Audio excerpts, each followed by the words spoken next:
Et quand la tristesse arrive, je sais tu es là, toujours près de moi.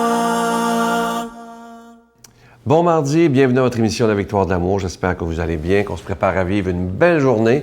Et quand on dit mardi, on pense toujours à notre ami l'abbé Raymond Gravel. Et vous savez qu'il nous avait enregistré quelques chroniques. Aujourd'hui, c'est son avant-dernière. Il tenait à ce qu'elle passe, évidemment. Alors, la semaine prochaine, ce sera sa dernière chronique. Alors aujourd'hui, on l'écoute avec beaucoup de tendresse. Notre ami l'abbé Raymond Gravel.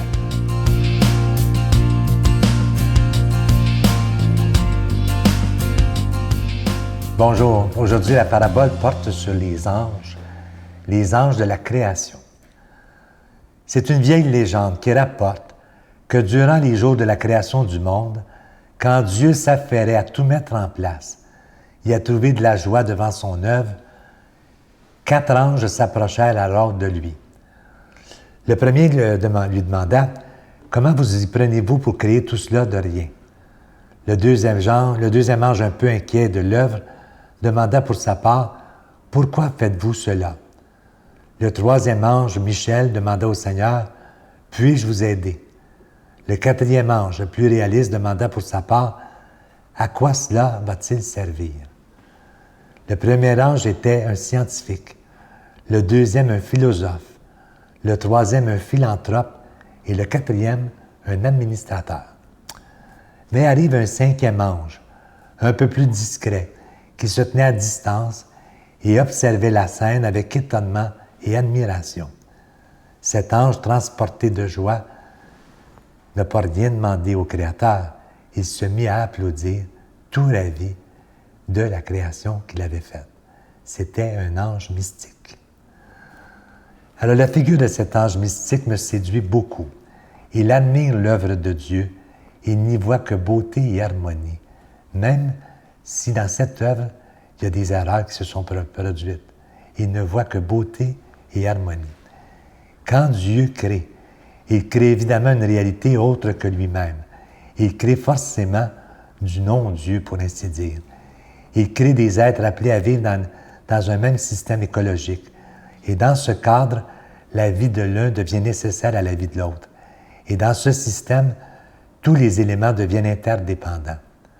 Alors quand l'ange mystique applaudit l'œuvre de la création, il admire cette harmonie entre les différents règnes, entre les espèces. Ce monde est créé pour faire la joie de Dieu et la gloire de l'homme. C'est saint Irénée qui disait « Si Dieu s'est fait homme, c'est pour que les hommes deviennent Dieu. » Il y a un lien inséparable entre Dieu et l'humanité. Et l'ange mystique le reconnaît en applaudissant l'œuvre de Dieu.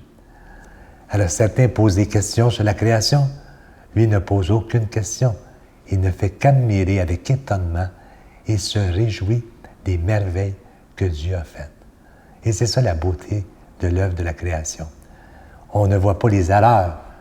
On ne voit que l'engagement des uns envers les autres pour que cette œuvre puisse s'épanouir et continuer à se recréer par elle-même. Bonne journée tout le monde. Notre Père qui es aux cieux, que ton nom soit sanctifié, que ton règne vienne, que ta volonté soit faite sur la terre comme au ciel. Donne-nous aujourd'hui notre pain de ce jour. Pardonne-nous nos offenses comme nous pardonnons à ceux qui nous ont offensés. Ne nous laisse pas entrer en tentation, mais délivre-nous du mal, car c'est à toi qu'appartient le règne, la puissance et la gloire pour les siècles des siècles.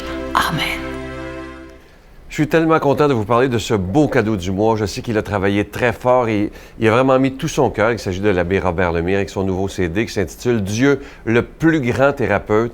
Et je dois vous dire qu'on en est tous fiers au bureau. Et je vous le dis, si, comme je vous dis souvent, ça se donne bien en cadeau, si vous en commandez 2, surtout si vous avez des gens autour de vous qui passent un mauvais moment, un mauvais coton, comme on dit, ça peut beaucoup les aider. Et ce que j'aime avec Robert, si vous l'écoutez souvent le matin, c'est qu'avec lui, c'est facile à comprendre, il parle dans nos mots et ça ne prend pas des dictionnaires pour le comprendre. Alors, c'est vraiment un beau CD et je vous rappelle le titre, Dieu le plus grand thérapeute. C'est avec un don de 25 $, et si vous en voulez deux, avec un don de 40 $. Et je vous rappelle que vous recevrez un reçu pour fin d'impôt. Je vous donne l'adresse. La Victoire de l'amour, casier postal 120, succursale Boucherville à Boucherville. Le J4B 5E6, je vous la redonne. La Victoire de l'amour, casier postal 120, succursale Boucherville à Boucherville. Le J4B 5E6. Également par carte de crédit, par téléphone du lundi au vendredi dans le 514-523-4433, 523-4433 ou sans frais,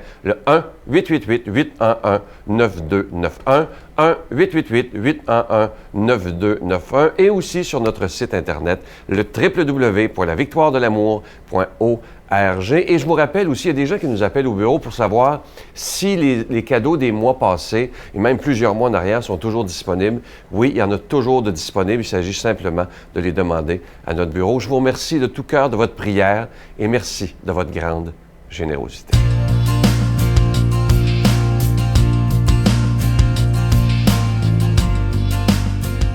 Mon Dieu, donnez-moi la sérénité d'accepter les choses que je ne peux changer, le courage de changer les choses que je peux et la sagesse d'en connaître la différence. Amen. Parole de Dieu, parole de vie, ça peut tellement changer notre existence si on décide d'y croire vraiment. Aujourd'hui, cette parole de Dieu est proclamée par l'abbé Jean Chrysostome.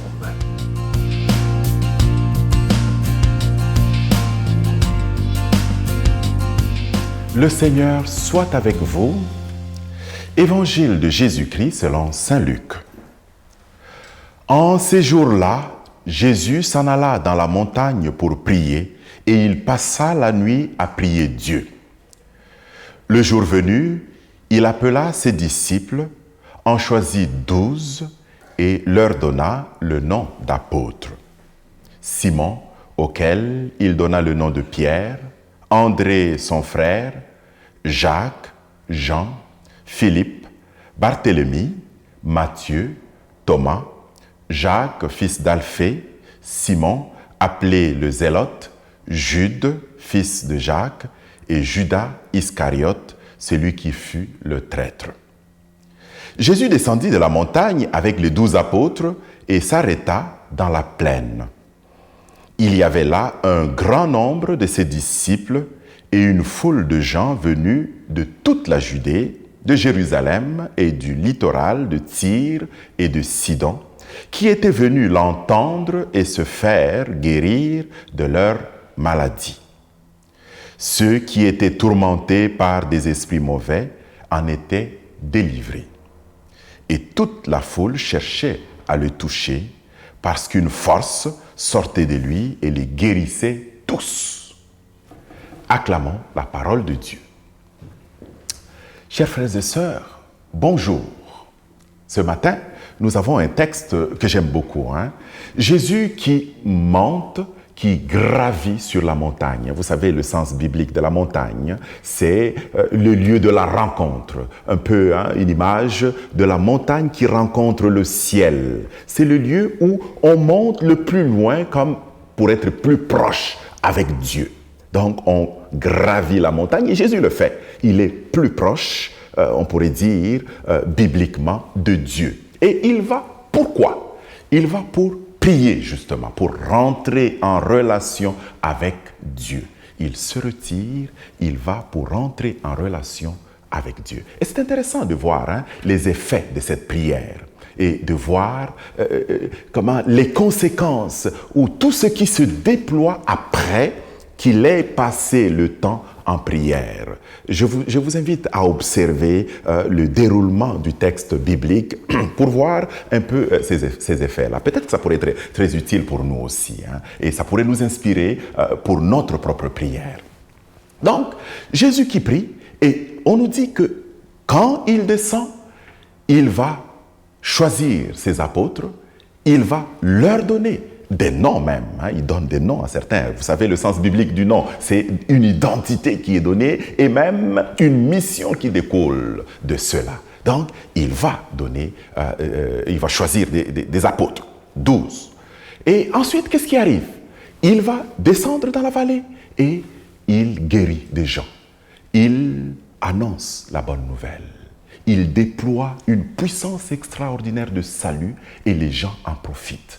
Une puissance de libération, de guérison, une puissance de vie et de bonheur, une puissance d'amour qu'il a reçue lui-même dans la communion de prière avec Dieu.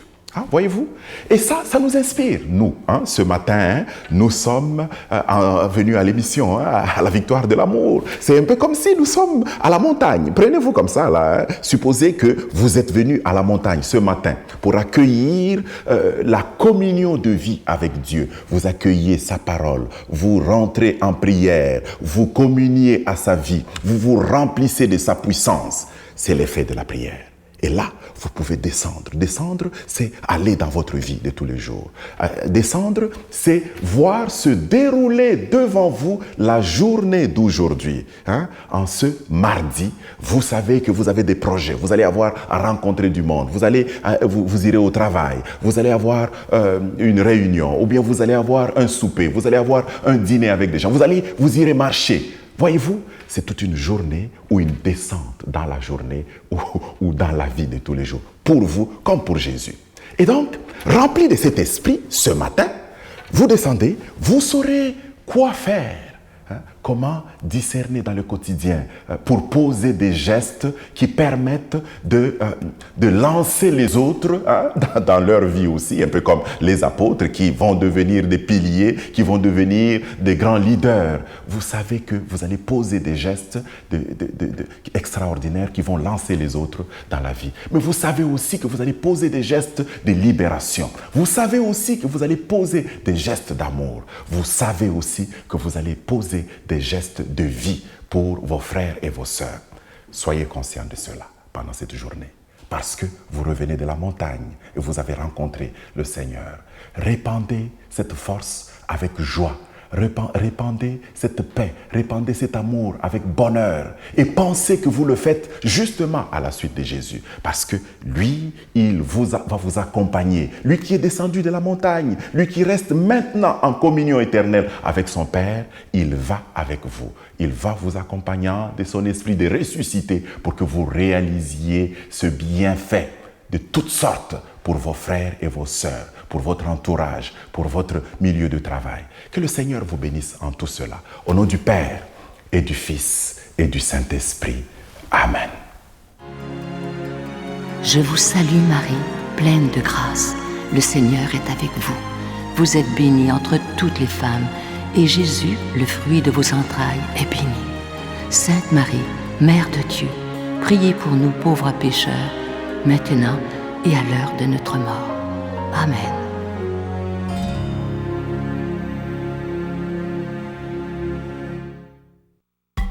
Que tes îles sont belles, Seigneur. Venez vivre une semaine de réflexion spirituelle remplie d'amour et de paix, dans une ambiance fraternelle.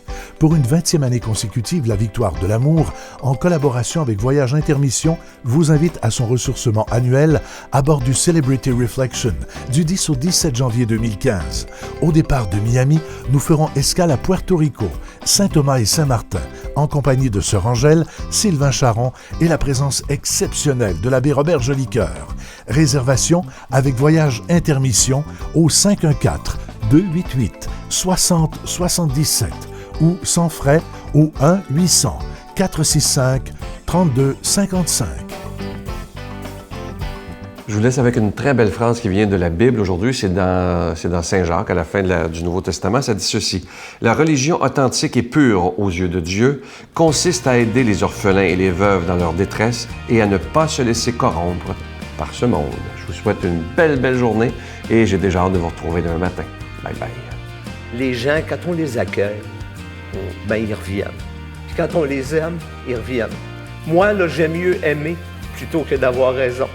L'exclusion, les marginaux, moi, je ne crois pas à ça. Je n'exclus personne parce que je suis convaincu que Jésus n'excluait personne. Il n'aimait pas le péché, mais il aimait le pécheur. Il était en amour avec le pécheur.